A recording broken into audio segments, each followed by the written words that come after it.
is a hovercraft I built, and I'm just testing how much weight it can hold. So, okay. So I'm going to show you.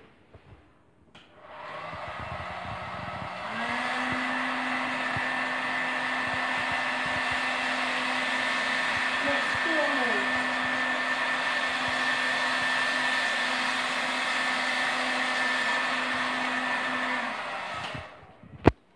Very cool. So tell a little bit about how you built it and what you have. So,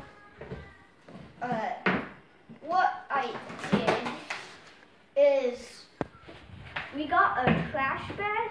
Well, first we got a box that's about this tall. We folded in the sides and taped it and made sure it's airtight. And then what we did, we cut the other ones, the other flaps, to where they're small.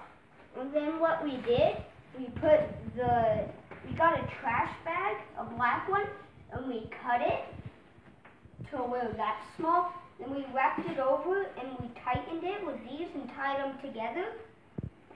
And then to the top of the box, we cut a hole where we marked it with this. And then we cut a hole and we put it in and taped it down. And then, yeah, that's what we did. And it holds all the weight. Very cool.